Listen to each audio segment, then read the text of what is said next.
On today's show, we look into the impact and support our counselors bring to campus. And we also look at a librarian who worked her way through college as an underwater mermaid. And finally, we look into how one player is making a difference on the court. These stories and more on this edition of Hilltop News.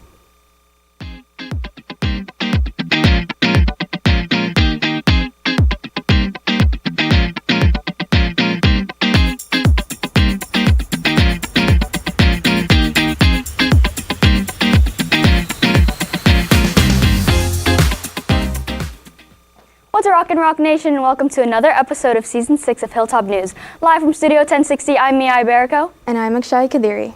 We have a great show in store for y'all today, starting with Akshaya catching you up on everything going on around the Hill. Akshaya? Thank you, Mia. The mock trial team won the regional competition this past Saturday at the George Allen Courthouse in Dallas. The team now advances to finals on February 14th as they continue their path to state. Congratulations to all the mock trial students. Signing day will be held tonight at 4:30 p.m. Their ceremony recognizes student athletes committing to continue their academic and athletic journeys at the collegiate level. Spring Meet the Blue Hawks is also tonight in the arena to recognize all of the winter and spring sports. Come out at 6:30 to support our athletes. National English Honor Society is having a fundraiser at Panda Express all day on Friday, February 6th. You can order on the app and use the code on the flyer to show your support. HOSA is hosting their Spring Blood Drive next Thursday, February 12th. Seniors, to get the cord for graduation, you need to have donated blood twice this year. This week is recognized as National School Counseling Week. From academic guidance to emotional support, our counselors play a key role in student success. We take a look into their impact.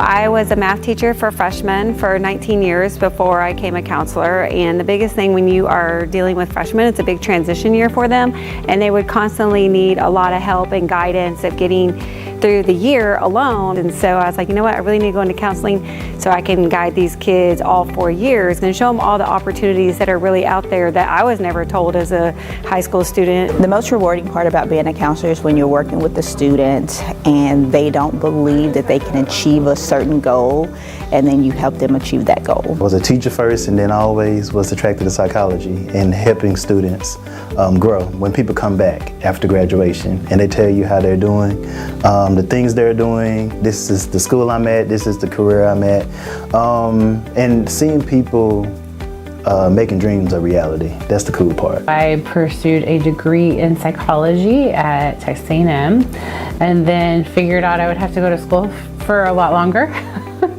I kind of pivoted my career, and then I found myself in another school district working at the alternative campus, and just really had a heart for students and working with students, and I just loved that. So I have family members that struggle with mental health, so they were kind of an inspiration, but mainly just to help people kind of discover themselves, discover a path for themselves, purpose, things like that. I think the Rock Hill has the most amazing group of counselors. They get along so well, they collaborate so well, and they know how to speak and tell everybody, you know, the right things to make them get through, to help them get through their day. They're just amazing, and we're so lucky to have the team we have. Thank you guys so much for all that you do, all your hard work, and we really appreciate you. Well, it's Counselors Week. I just want to say thank you so much for your emotional support, your endless patience, and behind-the-scenes acts of kindness. Thanks for all that you do for Rock Hill. Happy Counselors Week. To all our wonderful counselors here at Rock Hill, I just want to say thank you for always going around. I see you putting out fires. I see you loving on our students, and then in turn loving on us, your precious secretaries in our offices. Don't change, keep on doing what you're doing, and we love y'all. Happy Counselors Week, counselors. I just want to say a huge thank you guys for all that you do for our students here at Rock Hill. Without you, we would not be able to serve our students well. And so I just want each of you to know how dynamic you are and how appreciative I am of the way that you serve all of our students on Rock Hill. Continue to serve well, and thank you for all you do. Hi Rock Hill counselors, it's Ms. Velez here. I'm wishing you a great Counselors Week. Thank you for all the hard work you do here at Rock Hill. We appreciate you. great knowing you. Have a great rest of the year. Happy Counselors Week. Just want to let you guys know how much we appreciate you. We hope that you guys have been getting loved on, and we just want to let you know we appreciate all you do and for all the many hats you wear. I have the best counselor, but hey, guys, happy Counselors Week. Thank you to all our campus counselors for their hard work and dedication in supporting our school community. The McKinney Fire Department is officially opening a new administration building to serve as the city's emergency operations center and hub in February. In 2019, voters passed a $350 million bond for the funding of a new headquarters campus. The $53 million facility is only the first phase. This move also frees up space for the McKinney Police Department to expand their own operations into the existing building. In state news, many students in Texas public schools recently walked out of class to protest immigration and customs enforcement.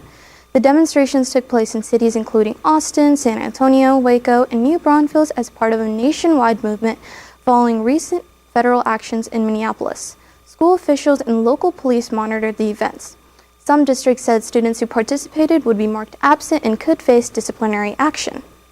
Moving over to national news, NASA has a new launch rocket window for the Artemis II from March 6th to the 9th.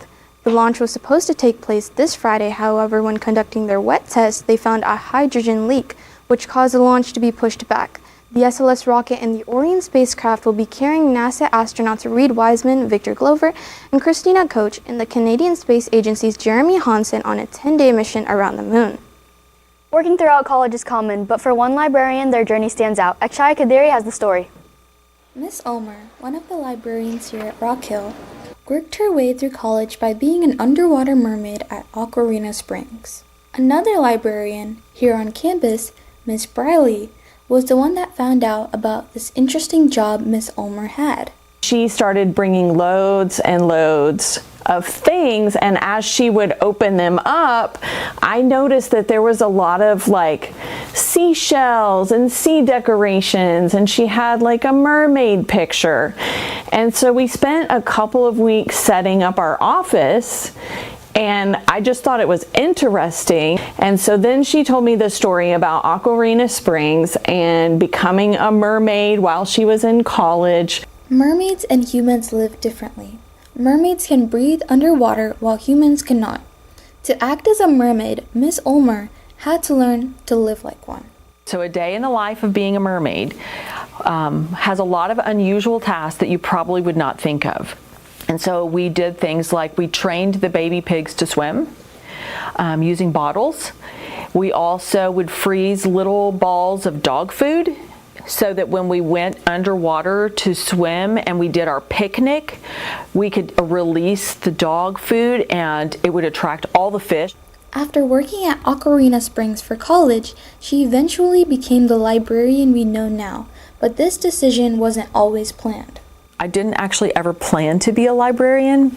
I was a teacher. I decided that I needed a break from teaching, and so I went back to college. I got my master's degree in library science. Not only is Miss Ulmer a librarian, but she also works at the Innovation Lab. So librarians today actually do more than just library services. We actually run, and a lot of libraries do it, a makerspace, or as we call it here at Rock Hill, an innovation lab.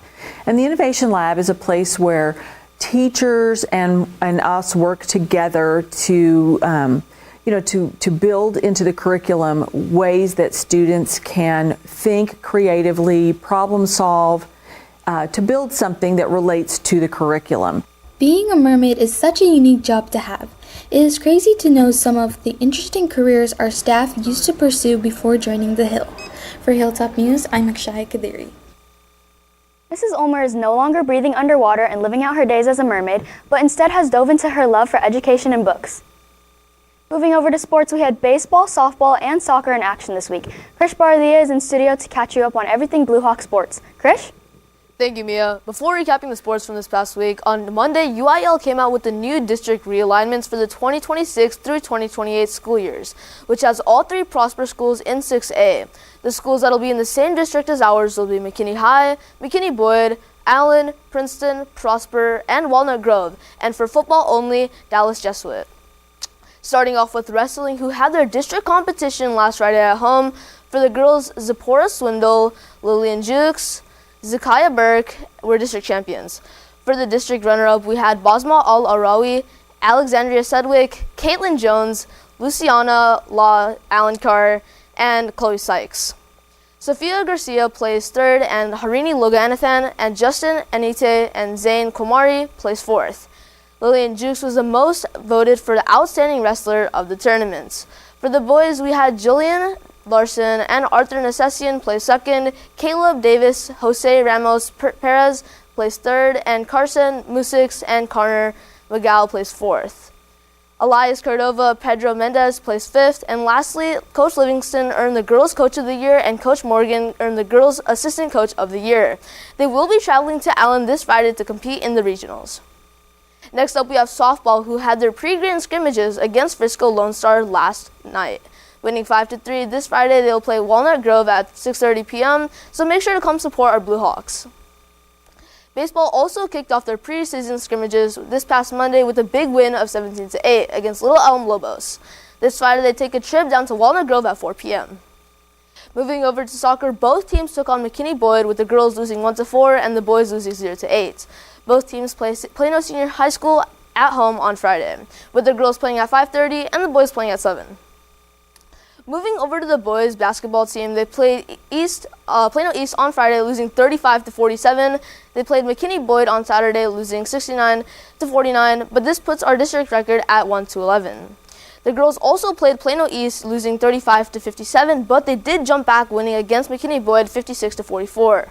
Guard Sophia Reed scored 20 points, guard Addie Johnson scored 10 points, and forward Ashley Natong grabbed 10 points in the rebound to ensure victory. They have a current district record of 11-3 and are currently second in the 6-6A district and have clinched their playoff for the first time in 6A. Both teams will be taking on Plano Senior High School this Friday, with the girls playing at 5:30 and the boys playing at 6:30. It's senior night for the girls, so make sure to show up and show out. As playoffs are heading fast approaching, Yukta Vangavetti looks into how Sophia Reed is moving a fast break into her future. Rock Hill girls basketball team has made a name for themselves in the 2025-2026 season. The team, currently ranked second in districts, has secured 19 wins this season. Junior Sophia Reed has been a major support for the team, keeping the momentum by playing a key role in the team's success. When we're down in a game, or I'll even bring up our Allen game, ended up winning by that buzzer beater. Reed would come in timeouts and it's like, hey, this is I'm either getting face guarded or this is how this is on the court. Can we run this play, whatever. She'll literally talk us through step by step what she sees is best and to follow. Not only is she a leader on the court, but also a leader on the scoreboard. She has broken a school record of the most points scored in a single game with 34 points and has scored over 1,000 career points and has achieved more than 150 career assists. Yeah, I think with the records, I try not to think too much about it. I'm not going in the game, I'm trying to break this record, but I think it's just, this year, I think things are starting to really click from past years and stuff. There's been ups and downs, but I think now it's clicking, and the records, that's just a reflection of me finally kind of figuring it out. Although she's the leading scorer for the girls, it is not just her record-breaking shots that make Reed special. It is her encouraging approach to the game that can motivate the team even in the hardest times. Sophia has grown tremendously as a leader. She's a lot more vocal than she has been in the past 2 years. I think that experience for her definitely helped, helping her feel more confident and able to lead her teammates in a way more than just showing on the court. So she's definitely stepped up and been more of a vocal leader for us this year. The effect she has on court has not gone unnoticed, as she's already earned several offers to play at the collegiate level. And although it is not her last season on the team, she still plans to make a lasting impact for years to come. For Hilltop News, I'm Yukta Vangavetti. Sophia Reed and the rest of the girls basketball heads into the playoffs on the 16th or the 17th of this month. That's all for our Blue Hawk Sports. I'm Krish Bharadiya, now back to the desk. Well, that's all we have for today's show. For Hilltop News, I'm Iberico. And I'm Akshaya Kadiri. Keep rocking, Blue Hawks.